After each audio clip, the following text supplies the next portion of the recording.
Let's talk to defense attorney Brian Bouffard, a former Navy JAG officer and frequent contributor to this show. Brian, great to have you on. Grant, thanks for having me. So what's your reaction to the grand jury's decision? Well, I hope that they did their job correctly, and I don't think there's any reason to believe that they didn't. I mean, they had a ton of evidence. They had as much time as they wanted, and it's very unusual that you would have a grand jury process take this long. But I'd rather them take the time to do it, get it right, than rush through it and maybe not get it right. I'll tell you, it was a process that I think was unprecedented in anything I've ever seen, being in the news and radio business. I mean, this prosecutor basically went with no recommendations. Correct me if I'm wrong. Mostly a prosecutor will go in and say, I want an indictment, here's why. Usually they will. In fact, usually they will say, I want an indictment, or they may even frankly say, hey, we're going to present this evidence to you, but we don't think that it merits an indictment. What we oftentimes see, particularly in larger cities, here in our area, is the grand jury is a useful tool for the DA when the DA wants to kill a case but doesn't want to accept, responsibility with the victim's family, let's say, for killing a case. They can just say, hey, we were ready to take this thing to the mat for you, but that darn grand jury is the one who kicked it out.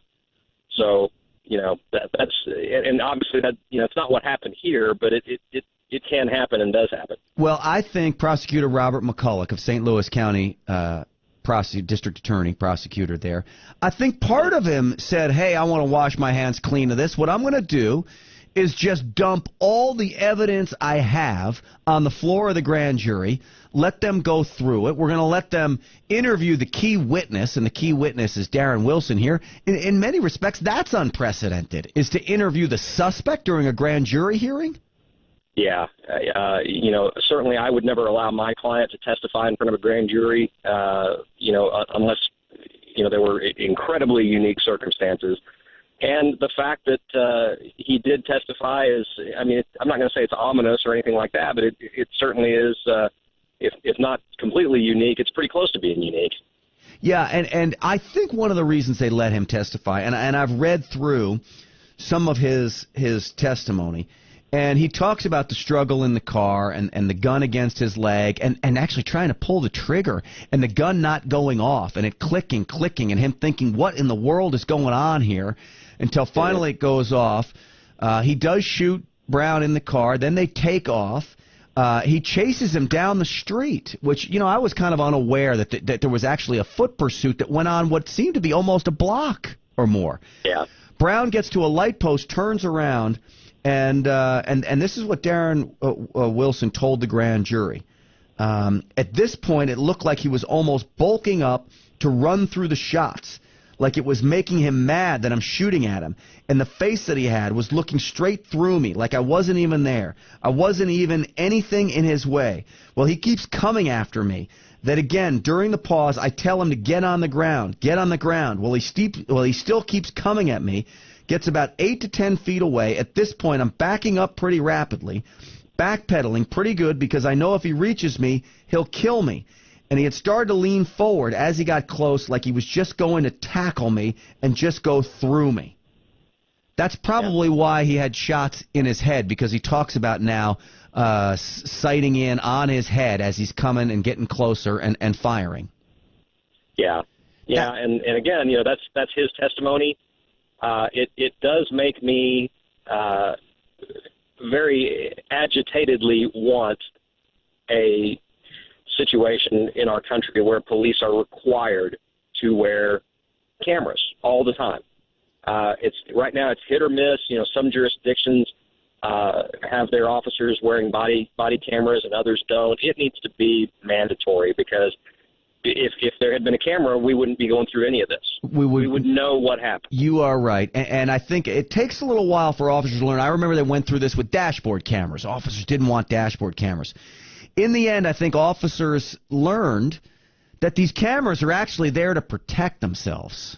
Yeah, there's, if you're gonna be a bad actor, then yeah, I'm sure you don't want to be on camera. But if you're going to do your job honorably and honor the badge that you wear, you shouldn't be concerned about being on camera. And in fact, you should relish being having your actions on camera, because then it will show everyone that everything you're doing is right. Absolutely. But they should be required to wear them, and they should not have the ability to turn them off.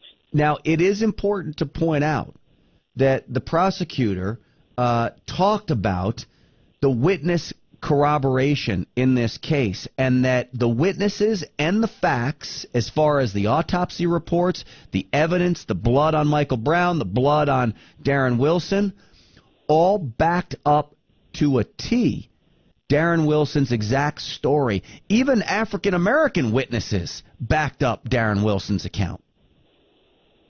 Right. I think that's good. That illustrates why physical evidence is so important.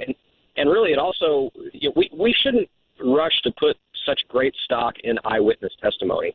Eyewitness testimony is, frankly, some of the least reliable testimony that exists. And there's been, countless studies done about the fallibility of somebody saying, I saw this.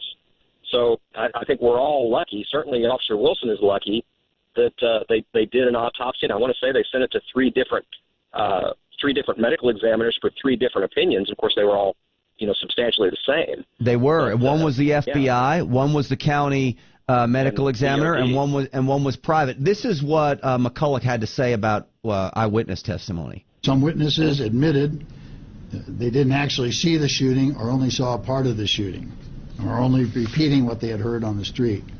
Some others adjusted parts of their statements to fit the facts. And then there were some that corroborated the story. And then there were some that simply didn't change the story. And he was asked, are you going to bring them up on perjury charges? And he said, to your point, Brian, he said, no. He said, in those cases, I think they actually believed they saw what they were saying they saw, even though the facts simply discredit it. Absolutely, and that is absolutely true that can happen. Now, of course, people can lie, too, and people can lie for their own agendas, but it's much easier and more elegant to assume someone is simply mistaken rather than that they're actively lying. Well, what was also interesting was that these witnesses that had said one thing had not seen the autopsy reports yet. And then after the autopsy reports came out, there were many of those witnesses that quickly changed their story. Yeah, that's concerning. And that is very concerning. And it all goes back to, I think Darren Wilson got a fair shake here. And I don't think Michael Brown was the gentle giant everybody makes him out to be.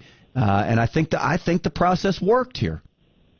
Well, it seems to have. And if it's all accurate, then hats off to Officer Wilson, who just was put in a bad situation and followed his training.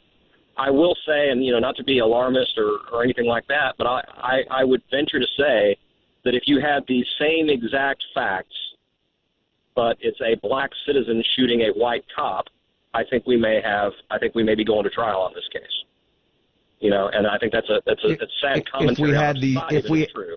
If we had a black officer shooting a white person. Yeah, or even a black Brian, person being attacked by an officer. Brian, it would never even be covered. It's not news. It happened in Utah. No one's covering that story. Nobody covers it.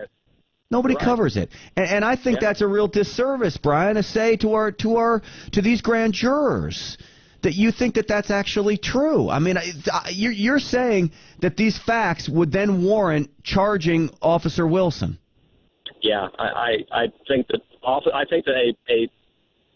it's very likely, based on the experience that I have, and if you talk to other folks in the system, I mean, we do have racial disparities in this country, and I'm not saying that they kick Brian, name me a case where you have a black officer who shot a white guy that was wrongly accused.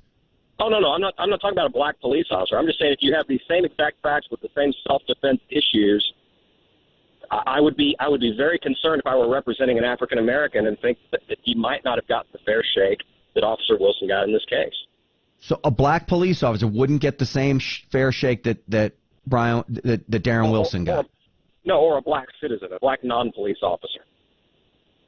A black non-police. So this was just a case of self-defense. Right, a simple case of self-defense oftentimes get indicted, and they sort that out at trial. I mean, you got to remember here in this situation, we're talking about a grand jury. The standard of proof is extremely low in a grand jury presentation. We're not anywhere near the beyond a reasonable doubt standard that we have at trial. So essentially what these folks have said is that there's just absolutely no possibility that a crime was even committed here at all. And what I'm telling you is, based on my experience in the system, and I've been doing this for a long time now, most jurisdictions, if we're not talking about a white law enforcement officer, that case gets indicted and that case goes to trial. All and right. maybe the person gets found not guilty or not, but they're still put through that ringer that again, Officer Wilson here, and thank goodness for him, is able to avoid. I see what you're saying. Okay. Maybe so. Maybe so. All right. Hey, Brian Bouffard, always a pleasure to have you on the show. We appreciate you weighing in on it. Anytime, Grant. Thanks. Okay. Interesting what he brings up there. In Texas, at least, though, I've seen these. Hey, it's a good shoot. Convenience store shoots robber. Boom. Game over. Go about your business. Because we believe in gun rights here. All right. I'm Grant Stinchfield. This is the Stinchfield Report on News and Information 570 KLIF.